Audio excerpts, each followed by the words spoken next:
Hello tout le monde, alors aujourd'hui on se retrouve pour une nouvelle vidéo cinématographique, un nouveau film d'horreur et une nouvelle œuvre cinématographique. On se retrouve aujourd'hui pour une nouvelle œuvre cinématographique et surtout aujourd'hui on se retrouve pour parler du film Le Menu.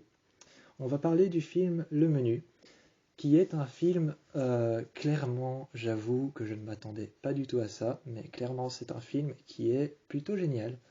Et évidemment, je vous dis que le film est génial, pas simplement parce que je l'ai regardé, mais surtout parce qu'il y a Anya Taylor-Joy qui est dedans. Donc il y a Anya Taylor-Joy qui est dedans et c'est une actrice que je trouve juste géniale.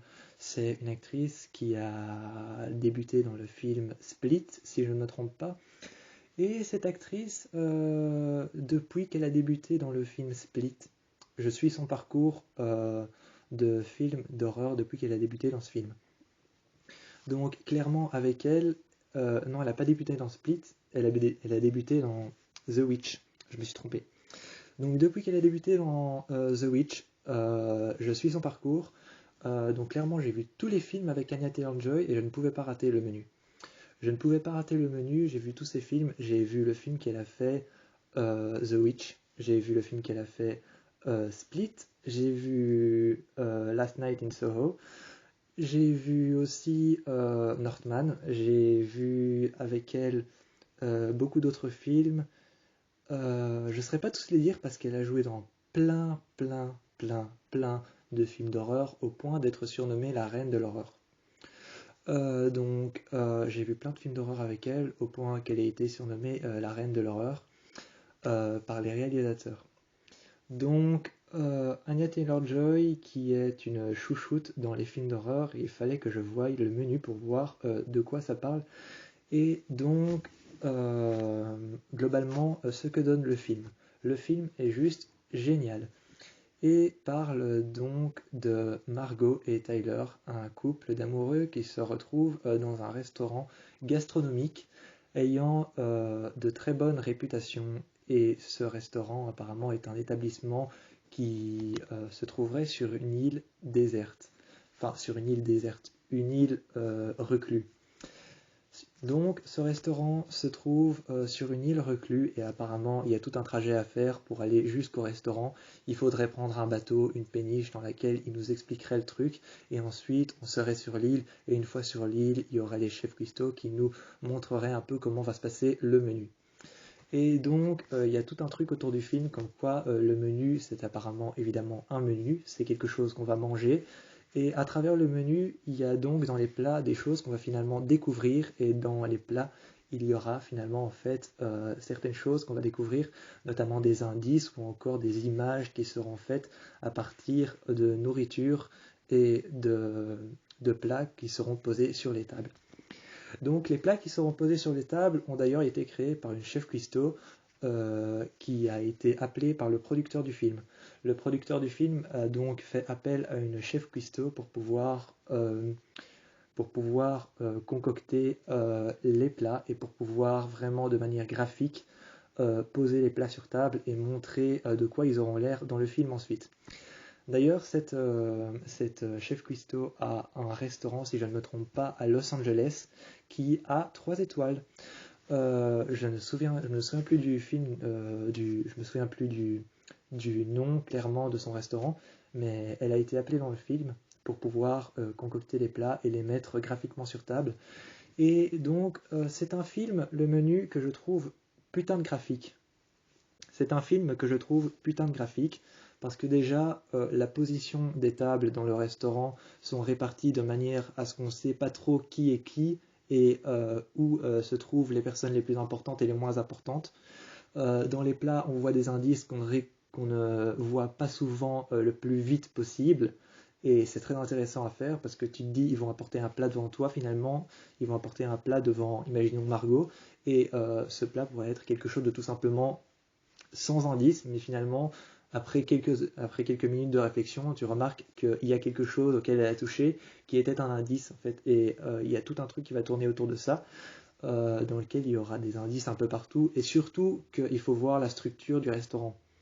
Il faut voir la structure du restaurant qui est clairement un truc tout en béton, tout noir, avec des dorures ainsi que des couleurs un peu bronze feutrées qui donne une ambiance un peu malsaine dans laquelle tu te sens oppressé, tu te sens pas bien.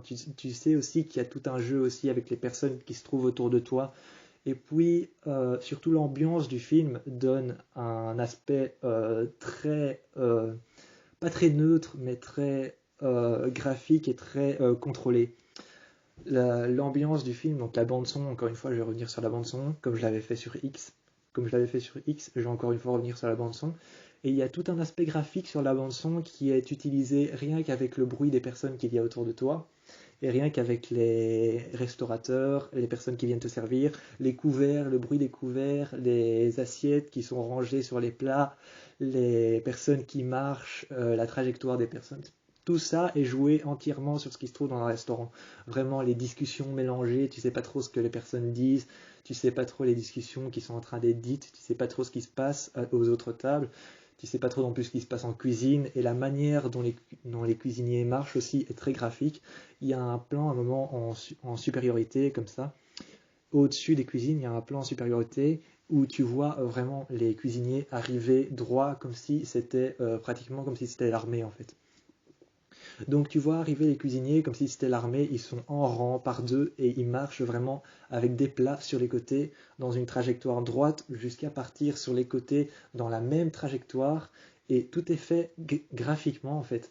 Tout est fait graphiquement, c'est juste un film qui est entièrement graphique, et c'est un film huis clos. J'avais beaucoup aimé le dernier huis clos que j'ai vu, j'avais beaucoup aimé.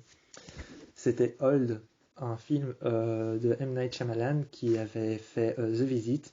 Et donc Old, c'est son dernier film qui était un huis clos que j'avais beaucoup aimé, que j'avais trouvé spécial mais aussi très psychologique. Il y avait quelque chose à montrer dans ce film.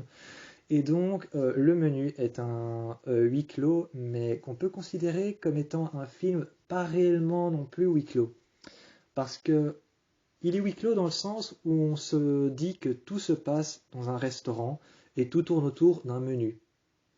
Mais il n'est pas non plus huis clos en se disant que tout se passe dans un restaurant qui est sur une île.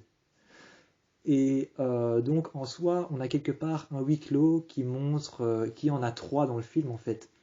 Il y a trois huis clos dans le film, du fait qu'il y a le passage dans la péniche, dans le bateau qui te mène jusqu'à cet endroit. Il y a le huis clos dans le restaurant clairement, et il y a le huis clos clairement sur l'île, et il y a quelques passages dans la forêt aussi à l'extérieur, avec la faune et la flore qui encore une fois va jouer un aspect sonore sur le film et va interpréter une bande son très horrifique et très sombre, avec seulement le bruit du vent et les arbres qui se cognent les uns contre les autres, et tout ça va jouer et finalement faire une ambiance très sombre.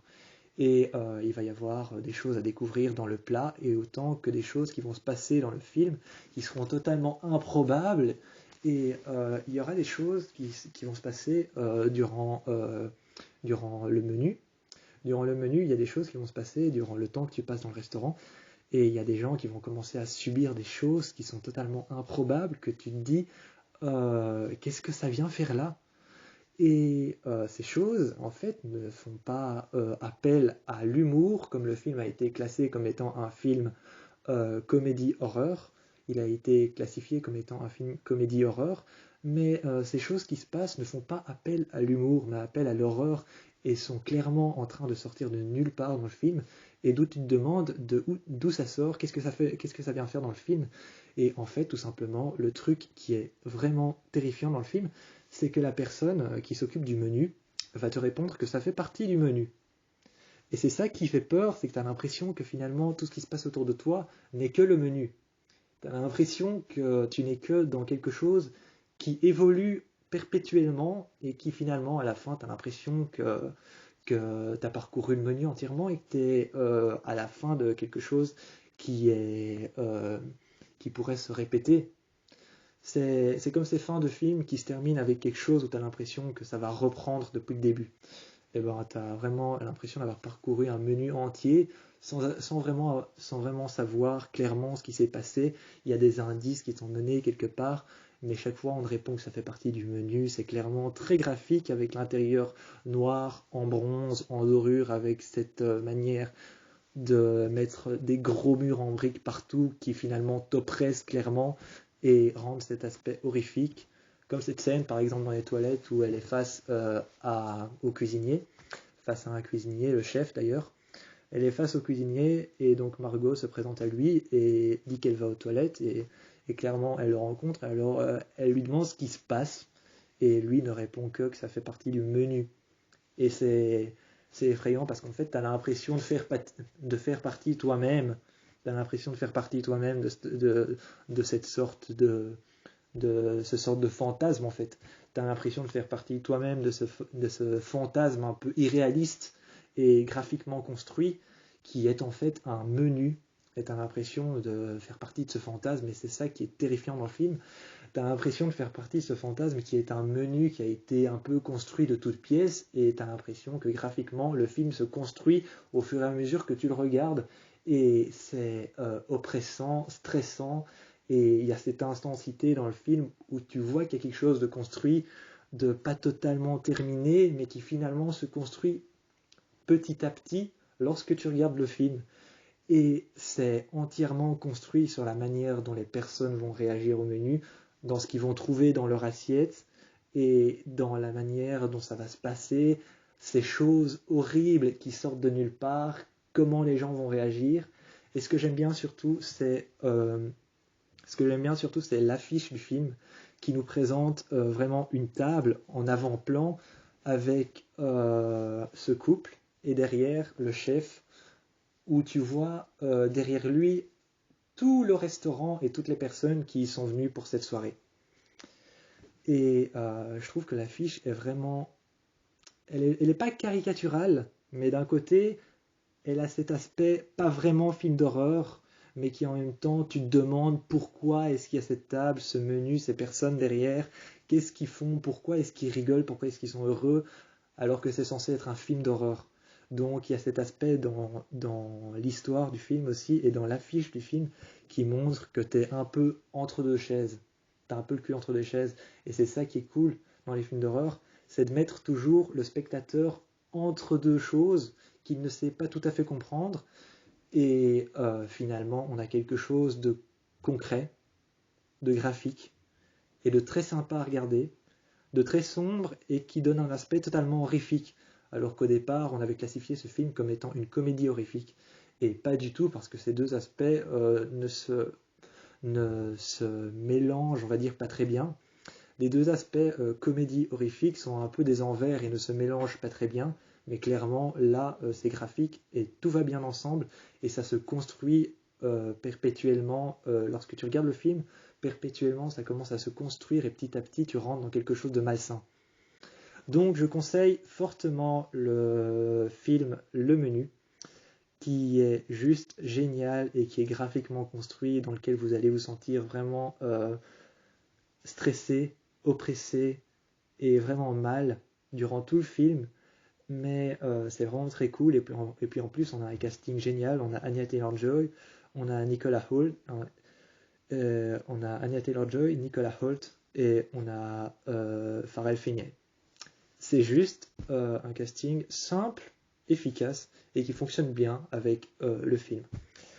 Je vous recommande Le Menu et clairement, encore une fois, vous n'allez pas être déçus parce que c'est un film très graphique et très terrifiant qui se construit au fur et à mesure que vous le regardez.